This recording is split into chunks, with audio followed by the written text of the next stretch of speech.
വടി പാടില്ലെന്നോ ഒരു എഴുത്ത് ശ്രദ്ധയിൽപ്പെട്ടു. അതുമായി ബന്ധപ്പെട്ട ഒരു ചെറിയ സംസാരം ഒന്ന് വിലയിരുത്താൻ വേണ്ടിയാണ്. ഒരു ഫേസ്ബുക്കിലൂടെയും അതുപോലെ വാട്സപ്പിലൂടെയൊക്കെ പ്രചരിച്ച ഒരു എഴുത്ത്, ആ എഴുത്തുമായി ബന്ധപ്പെട്ട ഒരു വിശകലനം നടത്താനാണ് ഇന്ന് ഉദ്ദേശിക്കുന്നത്. വിദ്യാർത്ഥിയും അധ്യാപന ലോകവുമാണ് പ്രധാന ചർച്ചാ വിഷയം. ഞാൻ ആ എഴുത്തുമായി ബന്ധപ്പെട്ട അതിലെ പരാമർശങ്ങൾ തന്നെ ഒന്ന് പറയാം. വിദ്യാർത്ഥികളിൽ അധ്യാപകർ നടത്തേണ്ട സ്വഭാവ രൂപീകരണവും അച്ചടക്ക നടപടികളും സംബന്ധിച്ച് ഒട്ടേറെ ചർച്ചകൾ ഈയിടെയായി നടന്നുകൊണ്ടിരിക്കുന്നു. താമരശ്ശേരിയിൽ 10ാം ക്ലാസ് വിദ്യാർത്ഥി ഷഹബാസിന്റെ കൊലപാതക കേസിൽ പ്രതിയായ വിദ്യാർത്ഥികളെ പരീക്ഷ എഴുതാൻ അനുവദിക്കുന്നതിനെതിരെ പ്രതിഷേധിച്ച ടീച്ചറുടെ വാക്കുകൾ ശിക്ഷണത്തിൽ വടിയുടെ പ്രാധാന്യം വിളിച്ചോതുന്നതായിരുന്നു. ഇവിടെ ആ ഷഹബാസ് കൊല്ലപ്പെട്ട സംഭവം വളരെ ദാരുണമാണ്. ഒരു നിലക്കും നമുക്ക് ഉൾക്കൊള്ളാൻ കഴിയാത്ത, വേദനിപ്പിക്കുന്ന ഒരു വിഷയമാണ്. അവിടെ അതുമായി ബന്ധപ്പെട്ട ഒരു ടീച്ചർ വളരെ ആത്മാർത്ഥമായി, സതുദ്ദേശത്തോടുകൂടെ, വൈകാരികമായി അവർ പറഞ്ഞൊരു വിഷയമുണ്ട്. വടി ഉപയോഗിക്കണം, എന്നിട്ട് ഇവരെയൊക്കെ ഒന്ന് ഒതുക്കണം എന്ന ഒരാശയം. സത്യത്തിൽ അവിടെ നമ്മളൊരു ചർച്ച കൊണ്ടുവന്നിരുന്നു. ആ ചർച്ച യൂട്യൂബിലുണ്ട്. ഇൻഷാ അല്ലാഹ് ഇനിയും ആവശ്യമാകുമ്പോൾ കൂടുതൽ ചർച്ചകളും പഠനങ്ങളും സതുദ്ദേശത്തോടുകൂടെ നടക്കേണ്ട ഒരു മേഖലയാണ്. അടിയായിരുന്നോ പരിഹാരം? അടിയില്ലാതെ തന്നെ പരിഹാരം നടക്കൂലേ? അനുഭവങ്ങൾ പറയുന്നത്, അധ്യാപകർ ഒരു പരിശീലനത്തിൽ വിധേയമാകുന്ന സമയത്ത് അനുഭവങ്ങൾ തെളിയിക്കുന്നത് ഇത്തരം വളരെ മോശം പശ്ചാത്തലത്തിലുള്ള വിദ്യാർത്ഥികളിൽ പോലും മാറ്റം ഉണ്ടാക്കേണ്ട ഘടകങ്ങൾ, അവരിൽ എന്തുകൊണ്ടാണ് ഈ മോശം കുട്ടികളിൽ ഈ മോശാവസ്ഥ വന്നത് എങ്ങനെ എന്ന് പഠിച്ചിട്ട് അത് പരിഹാരം കാണുക എന്നതിലുപരി നേരെ സമീപകാലത്ത് അല്ലെങ്കിൽ ഏറ്റവും നിയറസ്റ്റ് ആയിട്ടുള്ള തൻ്റെ ആയുധം, അത് വടിയാണ്. ആ വടിയിൽ ശരണം കൊണ്ടാൽ അതുകൊണ്ട് ഒരുപാട് പ്രശ്നങ്ങളാണ് പിന്നീട് ഉണ്ടാകുന്നത്.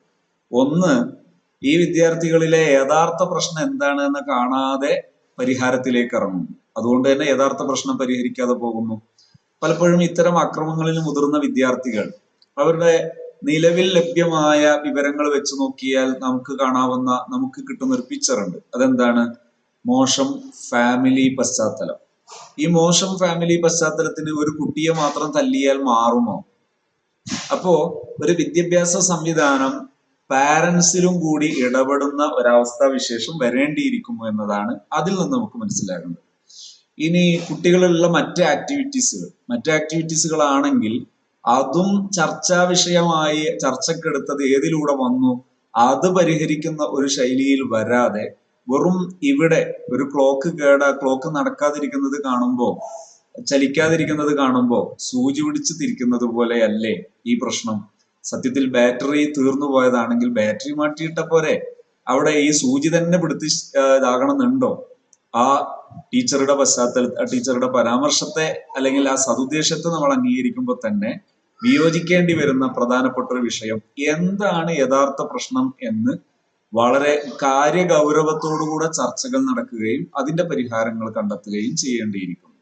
നേരെ വടി എന്ന് പറയുന്ന ഒരു ചിന്ത ഇവിടെയും തെളിയിക്കപ്പെടുന്നില്ല എന്നതാണ്, അതിന്റെ പ്രായോഗികത തെളിയിക്കപ്പെടുന്നില്ല എന്നത് ഒരു വസ്തുതയാണ്. ഇനി 6ാം ക്ലാസ്സുകാരനെ അധ്യാപകൻ തല്ലിയതിന് വിഴിഞ്ഞം അധ്യാപകനെതിരെ ക്രിമിനൽ കുറ്റം ചുമത്തിയതിനോട് പ്രതികരിച്ച് ഹൈക്കോടതി നടത്തിയ പ്രതികരണവും അധ്യാപകർ വടിയെടുക്കേണ്ടതിന്റെ പ്രാധാന്യം അറിയിക്കുന്നതായിരുന്നു. സത്യത്തിൽ അവിടെ ഒരു സംഭവത്തെ കുറിച്ച് പരാമർശിക്കുമ്പോൾ അധ്യാപകർക്ക് വടി അനിവാര്യമാണെങ്കിൽ വടി എടുത്തിട്ടാണെങ്കിലും വേണ്ടിയില്ല, വിദ്യാർത്ഥികളിലെ ഈ അനുചിതമായ പ്രശ്നങ്ങൾ പരിഹരിക്കേണ്ടിയിരിക്കുന്നു എന്നല്ലാതെ യഥാർത്ഥ പ്രശ്നപരിഹാരം വടിയാണ് എന്ന് ആ ഒരു പരാമർശത്തില്, ആ ഒരു അഭിപ്രായ പ്രകടനത്തിൽ വരുന്നില്ല. കോടതിയുടെ അഭിപ്രായ പ്രകടനത്തിൽ വരുന്നില്ല എന്ന് മാത്രമല്ല, ഒരു കാര്യം തീർച്ചയാണ്, അധ്യാപകന്റെ റോളിലേക്ക് വരികയും ഒരു വിദ്യാർത്ഥിയിൽ നേരിടുന്ന ഇത്തരം പ്രശ്നങ്ങളെ കാര്യഗൗരവത്തോടുകൂടെ ചിന്തിച്ച് അല്ലെങ്കിൽ വിലയിരുത്തി മനസ്സിലാക്കി അങ്ങനെ ഇടപെട്ട് പരിഹാരം കാണാൻ. കാരണം ഒരു ദിവസം കൊണ്ടല്ല ഒരു കുട്ടിയിലെ പ്രശ്നങ്ങൾ തീർക്കേണ്ടത്. നമ്മുടെ കുട്ടി ഒരു ക്ലാസ്സിലാണെങ്കിൽ ഒരു വർഷമുണ്ട്. ആ ഒരു വർഷത്തെ എങ്കിലും ടാർഗറ്റ് ചെയ്ത് നമ്മൾ കൊണ്ടുവരികയാണെങ്കിൽ കൃത്യമായി നമ്മുടെ മക്കളുടെ പ്രശ്നങ്ങൾ പരിഹരിക്കാൻ നമുക്ക് കഴിയും എന്നത് ഒരു വസ്തുതയാണ്. ഈ സമയത്ത് ബാക്കി വേഗം വായിക്കും. ഈ സമയത്ത് ലോക ഗുരുവായ തിരുനബി സല്ലല്ലാഹു അലൈഹി വസല്ലം നമുക്ക് കാണിച്ചു തന്ന ശിക്ഷണമുറകൾ നാം മനസ്സിലാക്കേണ്ടതുണ്ട്. എല്ലാത്തിനും ഇതേ സത്യത്തെ ഉയർത്തിപ്പിടിച്ച തിരുനബി സല്ലല്ലാഹു അലൈഹി വസല്ലം ശാന്തമായി പ്രതികരിക്കേണ്ട സന്ദർഭങ്ങളിൽ ശാന്തമായും ദേഷ്യപ്പെടേണ്ട സന്ദർഭങ്ങളിൽ ദേഷ്യപ്പെട്ടുകൊണ്ടും തന്നെയാണ് ശിക്ഷണ നടപടികൾ സ്വീകരിച്ചിരുന്നത്. തീർച്ചയായും ദേഷ്യം എന്ന് പറയുന്നത് ബേസിക്കലി പോസിറ്റീവാണ്. ദേഷ്യം എന്ന് പറയുന്ന വികാരം അടിസ്ഥാനപരമായി അതൊരു ഗുണത്തിന് വേണ്ടി സൃഷ്ടിക്കപ്പെട്ടതാണ്. ധാരാളം ഹദീസുകളിൽ കാണാം, സ്വഹാബികൾ പലരും തിരുനബി സല്ലല്ലാഹു അലൈഹി വസല്ലം തങ്ങളോട് ഉപദേശം തേടിയപ്പോൾ ലാ തഗ്ളബ്, പല ആവർത്തി ലാ തഗ്ളബ് എന്ന് പറഞ്ഞത് കാണാം, ദേഷ്യം പിടിക്കരുത് എന്ന് പറഞ്ഞത് കാണാം. അതിന്റെ അർത്ഥം ദേഷ്യം പിടിക്കുന്നതിന്റെ പേരിൽ ദേഷ്യ പ്രകടനം എന്താകരുത് എന്നാണ്, നെഗറ്റീവായി പ്രകടിപ്പിക്കരുത് എന്നാണ്, ദേഷ്യം ഉണ്ടാകരുത് എന്നല്ല. കാരണം ഇമാം ശാഫിഈ റളിയല്ലാഹു അൻഹു ഒക്കെ ആ കാര്യം പ്രസ്താവിച്ചത് കാണാം, മനിസ്തൂലിബ ഫലം യഗ്ളബ് ഫഹുവ ഹിമാറുൻ, ദേഷ്യം പിടിക്കേണ്ടടുത്ത് ദേഷ്യം പിടിച്ചിട്ടില്ലെങ്കിൽ അവൻ ഹിമാറാണ്. ഹിമാർ എന്ന വാക്കിന്റെ അർത്ഥം കഴുതയാണ് എന്നാണ്. അഥവാ ഒരു ഒരു ശരിയും തെറ്റും വിവേചിക്കുന്ന വിവേചന ബുദ്ധി ഇല്ലാത്ത ഒരു സമീപനക്കാരനാണ് എന്നാണ് ആ പദപ്രയോഗത്തിന്റെ അർത്ഥം. അപ്പൊ അങ്ങനെ ആയിപ്പോകും ബേസിക്കലി ദേഷ്യം ഇല്ലെങ്കിൽ. അതേസമയത്ത് ദേഷ്യം വേണം, ദേഷ്യം പ്രകടിപ്പിക്കേണ്ടത് എങ്ങനെ എന്നിടത്ത് മാത്രമാണ് അഭിപ്രായ വ്യത്യാസം കിടക്കുന്നത്. ദേഷ്യം പ്രകടിപ്പിക്കേണ്ടത് തിരുനബി സല്ലല്ലാഹു അലൈഹി വസല്ലം ദേഷ്യം പിടിച്ചിട്ടുണ്ട്. അതായത് പലപ്പോഴായിട്ട് ആയിഷ ബീവി റളിയല്ലാഹു അൻഹ നബി സല്ലല്ലാഹു അലൈഹി വസല്ലം തങ്ങൾ ഇഷ്ടപ്പെടാത്ത രീതിയിൽ വിരി തൂക്കിയപ്പോ ആ വിരിയുടെ പുറത്ത് നബി തങ്ങൾ ഇഷ്ടപ്പെടാത്ത രീതിയിലുള്ള ഒരു പിക്ചർ പതിക്കപ്പെട്ടപ്പോ നബി സല്ലല്ലാഹു അലൈഹി വസല്ലം തങ്ങള് ദേഷ്യപ്പെട്ടിട്ടുണ്ട്. പക്ഷെ അതിന്റെ പേരിൽ അസഭ്യം പറഞ്ഞിട്ടില്ല, അതിന്റെ പേരിൽ തല്ലിയിട്ടില്ല, ദേഷ്യപ്പെട്ടിട്ടുണ്ട്. അപ്പൊ ദേഷ്യം പിടിക്കാൻ എത്രയേ വേണ്ടതുള്ളൂ അവിടെ. ആ മുഖഭാവത്തിൽ മാറ്റം വന്നാൽ തന്നെ അപ്പോഴേക്ക് ആയിഷ റളിയല്ലാഹു അൻഹ തൂബു ഇലല്ലാഹി വഇലാ റസൂലിഹി, ഞാൻ പശ്ചാത്തപിക്കുന്നു നബിയെ, എനിക്ക് എന്താണോ തെറ്റത് തിരുത്താൻ ഞാൻ സന്നദ്ധമാണെന്ന് പറയുന്ന ഒരു രംഗം കാണാം. ഇതാണ് ദേഷ്യം വേണ്ട എന്ന, ദേഷ്യം പാടില്ല എന്ന് ഉള്ളതുപോലെ അതല്ല, ദേഷ്യപ്പെടാം, പക്ഷെ ദേഷ്യപ്പെടുന്നതിന്റെ രീതി എന്തായിരിക്കണം എന്നിടത്താണ് പലപ്പോഴും നമ്മൾ വിലയിരുത്തേണ്ടതും മനസ്സിലാക്കേണ്ടതും. ഇനി അടുത്തൊരു ഭാഗം, എന്നാൽ ഇന്ന് കാലത്തിനൊത്തു കോലം കെട്ടുന്ന ചിലർ ഇസ്ലാമിക ശിക്ഷാ നടപടികളിലെ അടിയും ദേഷ്യവും ഗൗരവവും കലർന്ന ഭാഗങ്ങളെ നിരുത്സാഹപ്പെടുത്തുന്ന ഒരു പ്രവണത കണ്ടുവരുന്നു.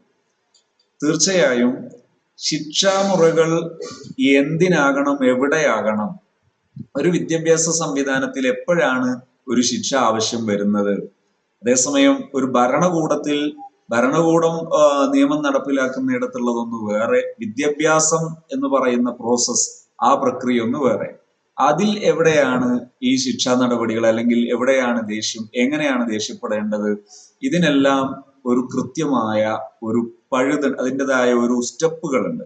അതായത് ഒരാളോടുള്ള ഒരു ദേഷ്യത്തിന് അർത്ഥം, അതൊരു മീനിങ് ഫുൾ ആകണമെങ്കിൽ അതിനു മുമ്പ് സ്നേഹം എന്ന് പറയുന്ന ലെയർ ക്രിയേറ്റഡ് ആണെങ്കിൽ മാത്രമേ, സ്നേഹം എന്ന് പറയുന്ന ഒരു സ്റ്റെപ്പ് ഉണ്ടെങ്കിൽ മാത്രമേ ദേഷ്യം മീനിങ് ഫുൾ ആകുന്നുള്ളൂ, അർത്ഥപൂർണമാകുന്നുള്ളൂ.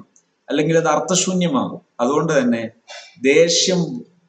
ദേഷ്യപ്പെടാൻ പാടില്ല എന്നല്ല, ദേഷ്യപ്പെടുന്ന സമയത്ത് എങ്ങനെ ദേഷ്യപ്പെടുന്നു എന്നതാണ് പ്രധാനം. അതായത് അടിസ്ഥാനപരമായി ദേഷ്യപ്പെടാൻ പാടില്ല എന്നല്ല, ദേഷ്യപ്പെടേണ്ടത് എങ്ങനെ.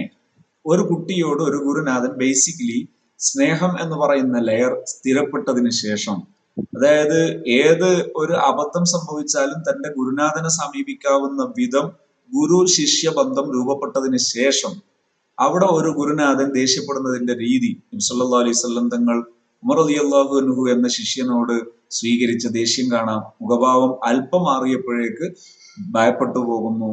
അപ്പൊ അത്ര ചെറിയ ഒരു ഭാവമാറ്റം വരുമ്പോ, നബി സല്ലല്ലാഹു അലൈഹി വസല്ലം തങ്ങളുടെ മുഖഭാവം ഒന്ന് മാറുമ്പോ അപ്പോഴേക്ക് അവിടെ മാറ്റം വരുന്നു. സമൂഹമാകെ ഭയപ്പെടുന്നു, പ്രയാസപ്പെടുന്നു. കാരണം സ്നേഹം എന്നത് ക്രിയേറ്റഡ് ആയാൽ പിന്നെ ദേഷ്യം എന്നതിന് മുഖഭാവം മാറുമ്പോഴേക്ക് പ്രത്യാഘാതങ്ങൾ ഉണ്ടാകും, അതിന് കോൺസിക്വൻസസ് ഉണ്ടാകും, പ്രത്യാഘാതങ്ങൾ ഉണ്ടാകും, പരിണിത ഫലങ്ങൾ ഉണ്ടാകും.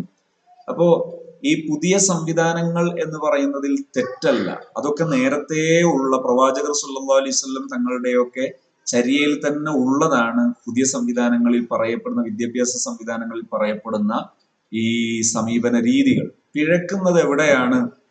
പലപ്പോഴും ഈ പുതിയ സംവിധാനത്തെ പരിശീലനം എന്ന് പറയുന്ന സ്റ്റെപ്പിലേക്ക് കൊണ്ടുവരാതെ കേവലം അറിവ് എന്ന സ്റ്റെപ്പിലേക്ക് കൊണ്ടുവരുന്നത് കൊണ്ട് പലപ്പോഴും മിസ്റ്റേക്ക് പറ്റും. ഉദാഹരണത്തിന്, ഞാൻ ഇതുപോലെ ഒരു കുറിപ്പെഴുതിയ ഒരു ബഹുമാന്യനായ ഒരു പണ്ഡിതൻ, അദ്ദേഹത്തിന്റെ അടുത്ത് നിന്ന് വിദ്യ നുകർന്ന ഒരു പണ്ഡിതൻ, ആ പണ്ഡിതൻ യാദൃശികമായ ഒരിക്കൽ എന്നോട് സംസാരിക്കുമ്പോൾ പറഞ്ഞു, ഈ ശിക്ഷാമുറയൊക്കെ ആവശ്യമല്ലേ, അതിനെ പിന്തുണച്ചുകൊണ്ട്, അതായത് അടിയൊക്കെ ആവശ്യമുണ്ട് എന്ന രീതിയിൽ.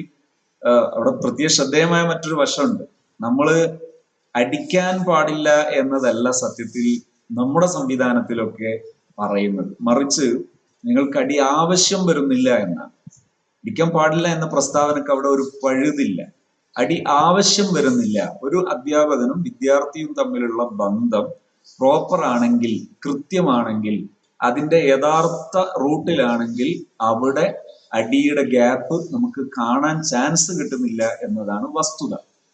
ഇതാണ് നമ്മൾ പറയുന്നത്. ഇരിക്കട്ടെ, ഈ സുഹൃത്ത്, ഈ പണ്ഡിത സുഹൃത്ത് പറഞ്ഞു അങ്ങനെയൊക്കെ വേണ്ടേ എന്ന് പറഞ്ഞിട്ട് നമ്മുടെ ഗുരുനാഥന്മാരിൽ നിന്ന് അടി കിട്ടി. ഞാൻ ചോദിച്ചു, നിങ്ങളൊരു അനുഭവം പറയും. അദ്ദേഹം പറഞ്ഞു, എന്നെ എന്റെ ഗുരുനാഥൻ ഒരിക്കൽ ഞാനൊരു ക്ലാസ്സിന് പങ്കെടുക്കാത്തതിന് 16 തവണ തല്ലി.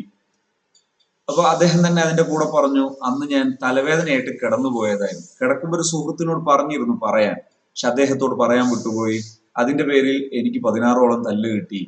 അപ്പൊ ഞാൻ ചോദിച്ചു, നിങ്ങൾക്ക് ആ സമയത്ത് ആ തല്ലിയത് ശരിയാണോ തെറ്റാണോ? നിങ്ങൾ പഠിച്ച മതനിയമം അനുസരിച്ച് അല്ലെങ്കിൽ അധ്യാപന ശാസ്ത്രം അനുസരിച്ച് ശരിയാണോ തെറ്റാണോ?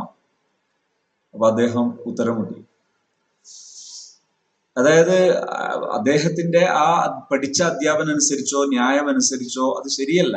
പക്ഷേ ഗുരുനാഥൻ എന്ന ബഹുമാനത്തിന്റെ പേരിൽ തൽക്കാലം നമ്മൾ അതിനെ ന്യായീകരിക്കും. ഈ ന്യായീകരണം ചിലപ്പോഴൊക്കെ ഒരുപാട് അപകടങ്ങൾ സൃഷ്ടിക്കുന്നു എന്നതാണ്. അപ്പൊ ചുരുക്കി പറഞ്ഞാൽ, നമ്മൾ ഗൗരവം കാണേണ്ട രൂപം ഗൗരവം തന്നെ കാണണം. പക്ഷേ ഒരു ഗുരുനാഥനും ശിഷ്യനും തമ്മിലുള്ള ബന്ധം അത് കൃത്യമാണെങ്കിൽ അവിടെ എന്തിന്റെ പഴുത് വരുന്നില്ല. ഒരു അടിക്കേണ്ട പഴുത് പലപ്പോഴും ആവശ്യം വരുന്നില്ല എന്നത് ഒരു വസ്തുതയാണ്. ഇത്തരം ജീർണതകളുള്ള മക്കളെയും തിരുത്തി മുന്നോട്ട് കൊണ്ടുവരാനും കാര്യം വളരെ എളുപ്പവുമാണ്. ഇനി ഒന്നുകൂടെ ബാക്കി വായിക്കാം. ഇത് ഇസ്ലാമിക വിരുദ്ധാണ് എന്ന് പറഞ്ഞത്. അതായത് തല്ലണം എന്ന് പറയുന്നിടത്ത് എന്തിന് തല്ലണം, എപ്പോൾ തല്ലണം, ഒരു അധ്യാപകൻ എപ്പോഴാണ് തല്ലേണ്ടി വരുന്നത്, അതിന് അവസരം പലപ്പോഴും നാം ഈ പറഞ്ഞ പരിശീലന മുറകൾ കൃത്യമായി പരിശീലിക്കുമ്പോൾ പിന്നെ തല്ലാനുള്ള ഗ്യാപ്പ് പലപ്പോഴും കാണുന്നില്ല. അതാണ് വസ്തുത. ഇനി കാരണം സൃഷ്ടാവായ നാഥൻ നമുക്ക് സംവിധാനിച്ച ജീവിത മാർഗരേഖയിൽ ശിക്ഷണത്തിനുമായി കൽപ്പിക്കുന്ന കാര്യങ്ങൾ ഗൗരവം നിറഞ്ഞ ഒട്ടേറെ സന്ദർഭങ്ങളുണ്ട്. അധ്യാപനത്തിൽ, ടീച്ചിങ്ങിൽ പലപ്പോഴും ശിക്ഷയുടെ ആവശ്യം വരുന്നത് അതായത് ആവശ്യം വരുന്നില്ല എന്നതാണ് നമ്മൾ കാണുന്നത്. ഇനി അഥവാ വരുന്നുണ്ടെങ്കിൽ തന്നെ അത് വിരളമാണ്. അത് എങ്ങനെ, എപ്പോൾ, ഏത് രീതിയിൽ വേണം എന്നിടത്തെല്ലാം വിശദമായ ചർച്ചകൾ ഇനിയും ആവശ്യം വരും. ഇനി ഞാൻ അതിന്റെ ബാക്കി ഭാഗത്തേക്ക് കൂടി വരാം. ചരിത്ര ശുദ്ധിയുള്ള സ്ത്രീകൾക്കെതിരെ 4 സാക്ഷികളില്ലാതെ വ്യഭിചാര ആരോപണം ഉന്നയിക്കുന്നവർക്ക് ശിക്ഷയായി 80 അടി നൽകാൻ വിശുദ്ധ ഖുർആനിൽ തന്നെ കൽപ്പനയുണ്ട്. ഇങ്ങനെ ചില ഭാഗങ്ങൾ ഉദ്ധരിക്കപ്പെടുന്നുണ്ട്. ഇത് അധ്യാപനത്തിന്റെ, ടീച്ചിങ്ങിന്റെ ഭാഗമല്ല എന്നതാണ് ഇവിടെ ഉള്ളൊരു വസ്തുത. ഇവർ പലപ്പോഴും അധ്യാപകരൊക്കെ തെറ്റിദ്ധരിക്കുകയും എടുത്തുദ്ധരിക്കുകയും ചെയ്യുന്ന ഒരു മേഖലയാണ്. ഇത് ടീച്ചിങ്ങിന്റെ ഭാഗമായിട്ടുള്ളതല്ല. ഇതൊരു ഭരണകൂടം നടപ്പിലാക്കേണ്ട നിയമത്തിന്റെ ഭാഗമാണ്. 10 വയസ്സ് പ്രായമുള്ള കുട്ടിയോട് നിസ്കാരം പോലെ നിർബന്ധ ബാധ്യതയുള്ള കർമ്മങ്ങൾ കൊണ്ട് കൽപ്പിച്ചിട്ടും ഉപേക്ഷിക്കുന്നുവെങ്കിൽ ശിക്ഷണാർത്ഥം അതിവേദനയില്ലാത്ത അടി നൽകണമെന്ന് തിരുനബി സല്ലല്ലാഹു അലൈഹി വസല്ലം നമ്മളോട് നിർദ്ദേശിക്കുന്നുണ്ട്. വളരെ ശ്രദ്ധേയമാണ്. 7 വയസ്സ് മുതൽ കൽപ്പിച്ചിട്ട് 10 വയസ്സ് വരെ, 7, 8, 9, 10, 4 വർഷം കൽപ്പിച്ചിട്ട് അവിടുന്ന് അങ്ങോട്ട് ചെയ്യുന്നില്ലെങ്കിൽ അവിടെ ഈ പറയപ്പെട്ട നിബന്ധനകളോടുകൂടി അടിക്കാമെന്ന് പറയുന്നു. അവിടെ ആ ഭാഗം തന്നെ ഞാൻ ഈ പറഞ്ഞ വിഷയങ്ങൾ വിലയിരുത്തി മനസ്സിലാക്കിയാൽ ആ സംശയം അവിടെ തീരും. ഇതാ മുറു സുബിയാനക്കും ബിസ്വലാത്തി ഇതാ ബലഹു സബഅൻ വദ്രിബൂഹും അലൈഹ ഇതാ ബലഹു അസ്റാം. 7 വയസ്സായാൽ നിങ്ങൾ അവരോട് കൽപ്പിക്കണം. 10 വയസ്സായാൽ അവരത് ചെയ്യുന്നില്ലെങ്കിൽ അതിന്റെ പേരിൽ നിങ്ങൾ അടിക്കണം. ഫർരിഖു ബൈനഹും ഫിൽ മവാജി. അതുപോലെ കിടപ്പിടങ്ങളിൽ മക്കളെ എന്ത് ചെയ്യണം? മാറ്റിക്കിടത്തണം. അത് 10 വയസ്സായാൽ കുട്ടികളെ മാറ്റിക്കിടത്തുക എന്ന് പറയുന്നത് രക്ഷിതാക്കൾ സ്വീകരിക്കേണ്ട ഒരു സമീപന രീതിയാണ് എന്നർത്ഥം. ഇവിടെ അടിക്കണം എന്ന് പറഞ്ഞിടത്ത് ഫുഖഹിന്റെ പണ്ഡിതന്മാര് എന്താകാൻ പാടില്ല, അവര് എവിടെയെങ്കിലും പരിക്കേൽക്കുന്ന അടിയാകാൻ പാടില്ല. അത്തരം വിഷയങ്ങൾ അവിടെ പറയുന്നുണ്ട്. അത് തന്നെയും ഒരു അധ്യാപനത്തിന്റെ ഭാഗമായിട്ടല്ല അത് പലപ്പോഴും വരുന്നത്, മറിച്ച് തഹസീറിന്റെ ഭാഗമായിട്ടാണ് അത് വരിക. ഇനി ആണെങ്കിൽ പോലും അവിടെ 4 വർഷം ഒരു കുട്ടിയോട് പറഞ്ഞിട്ട് ആ കുട്ടി അത് ചെയ്യാതിരിക്കുന്ന ഒരു പശ്ചാത്തലം അവിടെ കിടക്കുന്നു. ഇനി അടുത്തത്, അനുസരണക്കേട് കാണിക്കുന്ന ഭാര്യയെ ചിട്ട പഠിപ്പിക്കാനും അടി അനുവദനീയമാണെന്ന് ഖുർആൻ പറയുന്നു. അത്തരം വിഷയങ്ങളിലും ഞാൻ ഈ പറഞ്ഞ വിഷയം ശ്രദ്ധേയമാണ്. അഥവാ അത് വിദ്യാഭ്യാസത്തിന്റെ അല്ലെങ്കിൽ അധ്യാപനത്തിന്റെ ഭാഗം അല്ല എന്നത് ശ്രദ്ധേയമാണ്, മനസ്സിലാക്കേണ്ടത്. ഇങ്ങനെ ഇസ്ലാമിക കർമ്മശാസ്ത്ര ഗ്രന്ഥങ്ങളിൽ ആരാധനകളെ വിശദീകരിക്കുന്ന തുടക്ക ഭാഗം മുതൽ ഭരണാധികാരിയുടെ കീഴിൽ നടപ്പിലാക്കേണ്ട ശിക്ഷാ നടപടിക്രമങ്ങൾ വിശദീകരിക്കുന്ന അവസാന ഭാഗം വരെ ഇത്തരത്തിലുള്ള ധാരാളം മസലകൾ ചർച്ച ചെയ്യുന്നു. അപ്പൊ അതിന്റെ അർത്ഥം തഅലീം അധ്യാപനം അല്ല എന്നർത്ഥം. അള്ളാഹു ഗൗരവപൂർവ്വം കൈകാര്യം ചെയ്യാൻ കൽപ്പിച്ച ഇത്തരം സന്ദർഭങ്ങളെയെല്ലാം നമ്മുടെ കേവല യുക്തി അനുസരിച്ച് വക്രീകരിക്കുന്നത് മൗഢ്യമാണ് തീർച്ചയായും. അത് പക്ഷേ ഈ അടിക്കരുത് എന്ന് പറയാൻ വേണ്ടിയുള്ള വക്രീകരണമായാൽ, അതായത് വിദ്യാഭ്യാസം അല്ലാത്തൊരു പ്രക്രിയയെ വിദ്യാഭ്യാസത്തിന്റെ പേരിൽ എടുത്തു പറയുന്നതും വക്രീകരണമാകും. അത് പിന്നെയും പ്രശ്നത്തിലേക്കാണ് പോകുന്നത്, അഥവാ വാദിയാണ് പ്രതിയാകാൻ പോകുന്നത്. സർവകാലികവും യുക്തിഭദ്രവുമായ ഈ മതത്തിന്റെ നിയമങ്ങൾക്കകത്ത് സത്യത്തോട് യോജിച്ച സ്നേഹവും ദേഷ്യവും എല്ലാമാണ്. തീർച്ചയായും അത് വളരെ ശരിയാണ്. ആ ഒരു നിലപാട് അനിവാര്യവുമാണ്. തിരുനബി സല്ലല്ലാഹു അലൈഹി വസല്ലം ദേഷ്യപ്പെട്ട് തിന്മകളോട് പ്രത്യേകിച്ച് ഒട്ടനവധി സംഭവങ്ങൾ ഹദീസുകൾ നമുക്ക് കാണാം. അതിൽ പിന്നെ ഈ കുറിപ്പിൽ ഹദീസിൽ ഉദ്ധരിച്ചത് കാണാം. ആയിഷ റളിയല്ലാഹു അൻഹ പറയുന്നത്, ദഖല അലയ്യ നബി സല്ലല്ലാഹു അലൈഹി വസല്ലം വഫിൽ ബൈത്തി ഖിറാമുൻ ഫീഹി സുവറുൻ. ഈ രൂപമുള്ള ഇത് കണ്ടപ്പോ നബിതങ്ങൾ ഫതലവ്വന വജുഹുഹു, മുഖം ചുവന്നു, മുഖം വിവർണമായി. സുമ്മ തനാവല സിത്ര ഫഹതകഹു വഖാലത്ത് ഖാല നബി സല്ലല്ലാഹു അലൈഹി വസല്ലം ഇന്ന മിൻ അശദ്ദിൻ നാസി അദാബൻ യൗമൽ ഖിയാമത്തി അല്ലദീന യുസവ്വിറൂന ഹാദിഹി സുവറ. ഈ ഏർപ്പാട് ഉചിതമല്ല എന്ന് നബിതങ്ങൾ ദേഷ്യപ്പെടുന്നു, അത് പഠിപ്പിക്കുന്നു. അപ്പൊ അവിടെ സ്വീകരിക്കേണ്ട സമീപന രീതി നോക്കൂ. ഈ എങ്ങനെയാണ് ഒരു ആശയം പറയേണ്ടത്, സൗമ്യമായി തിരുത്തുന്ന ശൈലിയാണ് കൂടുതൽ ഉചിതം എന്ന് ഇവിടെയെല്ലാം കാണാം. അതേസമയത്ത് അടിക്കണം എന്ന് പറഞ്ഞത് മറ്റൊരു തഹസീറിന്റെ ഭാഗമായിട്ട് വരുന്ന ഭാഗങ്ങളിൽ അടിക്കണം എന്ന് പറഞ്ഞിട്ടുണ്ട് താൻ. ഇപ്പോ വ്യഭിചാരാരോപണം നടത്തിയാൽ, നിസ്കാരം ഉപേക്ഷിച്ചാൽ, അത്തരം കാര്യങ്ങൾ തഹസീറിന്റെ ഭാഗമാണ്. പഠിപ്പിക്കുന്ന സമയത്തിന് വിധങ്ങളെ സമീപനം നോക്കൂ, ഇത് പഠിപ്പിക്കുന്നതിന്റെ ഉദാഹരണം. അതുപോലെ മറ്റൊരു ഹദീസ് ഉദ്ധരിച്ചത് കാണാം. അത്താറജുലുൻ അന്നബിയ സല്ലല്ലാഹു അലൈഹി വസല്ലം ഫഖാല ഇന്നി ലഅതാഖറു അൻ സ്വലാത്തിൽ ഗദാത്തി മിൻ അജ്ലി ഫുലാനിൻ മിമ്മ യുതീലു ബിനാ. ഞങ്ങള് വൈകി പോകുന്നത്, ചില ആൾക്കാർ നിസ്കാരം നീട്ടി നിസ്കരിക്കുന്നു. ഫമാ റഅയ്തു റസൂലുള്ളാഹി സ്വല്ലല്ലാഹു അലൈഹി വസല്ലം ഖത്തു അശദ്ദ ഗളബൻ ഫീ. അപ്പൊ ആ വിഷയത്തിൽ നബി സല്ലല്ലാഹു അലൈഹി വസല്ലം തങ്ങൾ എന്ത് ചെയ്തു? വല്ലാതെ ദേഷ്യപ്പെട്ടു. അത്ര ദേഷ്യപ്പെട്ടത് ഞാൻ മുമ്പ് കണ്ടിട്ടില്ല, അത്രയേറെ നബി സല്ലല്ലാഹു അലൈഹി വസല്ലം തങ്ങൾ ദേഷ്യപ്പെട്ടു എന്ന് പറയുന്നത് കാണാം. മുനഫിരീന, നിങ്ങൾ മടുപ്പിക്കുന്നവരാകരുത്. ചിലരൊക്കെ മടുപ്പിക്കുന്നവരുണ്ട്. ഫയ്യുക്കും ആ സല്ലാബിന്നാസി വലിയ തജവ്വസ് ഫൈന്ന ഫീഹിമുൽ മരീദ വൽ കബീറ വദൽ ഹാജ. പല പ്രശ്നക്കാരുണ്ടാകും, രോഗികളുണ്ടാകും, പ്രായമുള്ളവരുണ്ടാകും. അതുകൊണ്ട് നിസ്കരിക്കുമ്പോൾ, ഇമാമത്ത് നിന്ന് നിസ്കരിക്കുമ്പോൾ പ്രത്യേകിച്ചും എന്ത് ചെയ്യണം? ലഘൂകരിച്ച് നിസ്കരിക്കണം എന്ന് നബി സല്ലല്ലാഹു അലൈഹി വസല്ലം തങ്ങൾ പറയുന്നു. ഇതാണ് ശരിക്ക് അധ്യാപനത്തിലൊക്കെ സ്വീകരിക്കേണ്ട ശൈലി. ആവശ്യഘട്ടങ്ങളിൽ ദേഷ്യം പിടിക്കാതിരിക്കരുത്, പക്ഷെ ദേഷ്യം പിടിക്കണം. ദേഷ്യം എങ്ങനെ പ്രകടിപ്പിക്കണം എന്നത് വളരെയേറെ ശ്രദ്ധിക്കപ്പെടേണ്ട ഒരു വിഷയമാണ്. അതാണ് നമ്മൾ പലപ്പോഴും പറയുന്നത്. നമ്മൾ ഈ വിഷയങ്ങളൊക്കെ പറയുമ്പോൾ പലരും ഇതെടുത്തു ധരിക്കാറുള്ളത് കൊണ്ടാണ് ഞാൻ ഈ ഭാഗം തന്നെ എടുത്ത്, ഈ ഒരു കുറിപ്പ് തന്നെ എടുത്തിട്ട് ഒരു വിശകലനത്തിന് വിധേയമാക്കുന്നത്. ഇൻഷാ അല്ലാഹ് മറ്റ് ചർച്ചകളായിട്ട് തന്നെ ഇത് കൊണ്ടുവരണം എന്ന് ഉദ്ദേശിക്കുന്നുണ്ട്. ഈ ഒരു വിശകലനം പലർക്കും ഉപകാരപ്പെടുമെന്ന് ഞാൻ കരുതുന്നു. വടിയുടെ ഗൗരവത്തെയും സ്നേഹമായി തിരിച്ചറിയാനുള്ള വിവേകമാണ് നമുക്കുണ്ടാകേണ്ടത്. തീർച്ചയായും അതിൽ വടി ആവശ്യമുണ്ടോ ഇല്ലയോ എന്നത്, വടി ഇല്ലാതെ നമ്മൾ പലപ്പോഴും ഈ സ്ഥലത്ത് പറയാറുണ്ട്, ഈ വടി കൊണ്ട് നിങ്ങൾ എന്ത് നേട്ടമാണോ ഉണ്ടാക്കുന്നത് അത് വടി ഇല്ലാതെ ഉണ്ടാക്കുന്നത് ഞാൻ കാണിച്ചു തരാം. നിങ്ങൾ ഒരു പരിശീലനത്തിരിക്കൂ, ഒരു സ്ഥാപനത്തിലെ അധ്യാപകർ ഒന്നിച്ചൊരു പരിശീലനത്തിരിക്കൂ, നിങ്ങൾ വടിയെടുത്തിട്ടുണ്ടാക്കുന്ന അതേ റിസൾട്ട് വടിയെടുക്കാതെ കാണിച്ചു തരാം. എങ്കിൽ വടിയെടുക്കാത്തതാണ് ഉചിതം എന്ന് എല്ലാവർക്കും അറിയാലോ. ഒരു സംഗതി വടിയെടുത്തിട്ട് നിങ്ങൾക്ക് കിട്ടുന്ന ഒരു റിസൾട്ട്, വടിയെടുക്കാതെ അതേ റിസൾട്ട് കിട്ടുമെങ്കിൽ വടിയെടുക്കാതെയാണ് കിട്ടുന്നതാണ് ഉചിതം, കൂടുതൽ നല്ലത് എന്നതിൽ ആർക്കും അഭിപ്രായ വ്യത്യാസമില്ലല്ലോ. അത്രയേ നമ്മൾ പറയുന്നുള്ളൂ. അതുകൊണ്ട് തന്നെ ഈ വിഷയത്തിൽ നല്ല ചിന്തകളും നല്ല ചർച്ചകളും നല്ല പഠനങ്ങളും നടക്കേണ്ടിയിരിക്കുന്നു. ഈ ആസായ തവക്കു അലൈഹ വഹുസ്സു ബിഹാ വലാ വനമി വലിയ ഫീഹ മആരിബു ഉഖ്റ. വടി ഉണ്ടായിരുന്നു, ആ വടി ഒരുപാട് ആവശ്യങ്ങൾക്ക് ഉപയോഗിക്കാറുണ്ട് എന്ന് മൂസാ നബി അലൈഹി സ്വലാം പറയുന്നത് ഇതിന്റെ കൂടെ എടുത്ത് ഉദ്ധരിച്ചിട്ടുണ്ട്. അതേ സമയത്ത് ഫൽ അസാ മൗഖൂദത്തുൻ മിൻ നസ്ലിൻ കരീമിൻ വമഅദിനിൻ ശരീഫിൻ വലാ യുൻകിറുഹാ ഇല്ലാ ജാഹിലുൻ തുസിർ ഖുർത്തുബി. ഇവിടെ വടികൊണ്ട് ഒരു വിദ്യാഭ്യാസ സംവിധാനത്തിലെ തല്ലൽ ഈ ഖുർത്തുബിയിലെ ഈ പ്രയോഗത്തിൽ ഉണ്ട് എന്ന് മനസ്സിലാകുന്നില്ല. അതേസമയത്ത് ബാക്കിയുള്ള ഭാഗങ്ങളെല്ലാം ഇത്തരം കുറിപ്പുകളും കാര്യങ്ങളൊക്കെ വിശദമായ പഠനങ്ങളും ചർച്ചകളും ഒക്കെ നടന്ന് ഒരു വലിയ ഒരു മാറ്റം ആവശ്യമുള്ള, വലിയൊരു വിപ്ലവം ആവശ്യമുള്ള ഒരു വിഷയമായി അവശേഷിക്കുന്നു വടിയും വിദ്യാഭ്യാസവും. വിദ്യാഭ്യാസത്തിന്റെ ഒരു സിമ്പൽ അല്ല വടി. വിദ്യാഭ്യാസത്തിന്റെ സിമ്പലായിട്ട് വരേണ്ടത് തീർച്ചയായും അതിന്റെ ഉപകരണങ്ങളാണ്. ഒരു അധ്യാപകൻ ഉണ്ടാകേണ്ട നിലവാരം ഒരു അധ്യാപകൻ ഉണ്ടായാൽ തീർച്ചയായും അവിടെ വിദ്യാഭ്യാസത്തിൽ അവിടെ വിദ്യാർത്ഥികളിൽ മാറ്റം ഉണ്ടാകുന്നത് കാണാം.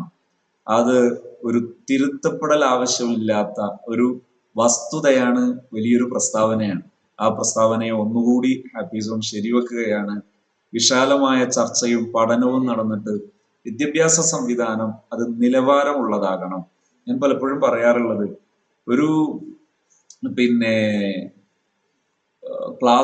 ഒരു ക്ലാസ് റൂമിൽ പേനയും പുസ്തകവും ഒക്കെ കൊണ്ടുപോകുന്നത് പോലെ കടിഞ്ഞാണ് കൊണ്ടുപോകുന്നത്. 10 കുട്ടികളുള്ള ക്ലാസ്സിൽ 10 കടിഞ്ഞാണ് കൊണ്ടുപോകുന്നത് ഒരു നിരർത്ഥകമായ അല്ലെങ്കിൽ വളരെ മോശമായ ഒരു ആശയത്തിലേക്കുള്ള സൂചനയാണ്.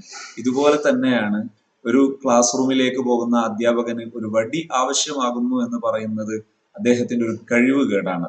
കൃത്യമായും അദ്ദേഹത്തിന്റെ കഴിവിന്റെ സൂചന അദ്ദേഹത്തിന്റെ കയ്യിലെ പാഠപുസ്തകമാണ്, അദ്ദേഹത്തിന്റെ കയ്യിലെ ചോക്കാണ്, പേനയാണ്, അത്തരം ഉപകരണങ്ങളാണ് അദ്ദേഹത്തിന്റെ കഴിവിന്റെ സൂചന. വടി അദ്ദേഹത്തിന്റെ കഴിവുകേടിന്റെ സൂചനയാണ്. ഇത് തിരിച്ചറിഞ്ഞ് അധ്യാപക സമൂഹം വീണ്ടും വീണ്ടും ഉയർന്ന ഒരു നിലവാരത്തിലേക്ക് ഉയരുകയും നാടിനെ സംരക്ഷിക്കാൻ വേണ്ടി, നാടിനെ നിർമ്മിച്ചെടുക്കാൻ വേണ്ടി സമർപ്പിക്കാൻ തയ്യാറായ ബഹുമാന്യരായ ഈ അധ്യാപക സമൂഹത്തിന്, ഈ ഒരുപാട് പേര് സമൂഹ സൃഷ്ടിപ്പിന് വേണ്ടി വർക്ക് ചെയ്യുന്നവരുണ്ട്. അതേപോലെ തന്നെ ഒരു സതുദ്ദേശത്തിന്റെ പേരിലാണ് ഇത്തരം ചർച്ചകളും കുറിപ്പുകളും ഒക്കെ വരുന്നത്. എങ്കിൽ പോലും അത് വിമർശനവും ചർച്ചയും ഉപചർച്ചയും എല്ലാം നടക്കട്ടെ, എന്നിട്ട് നല്ലൊരു ലോകം രൂപപ്പെടട്ടെ എന്ന് നമുക്ക് ഒരിക്കൽ കൂടി പ്രത്യാശിക്കാം.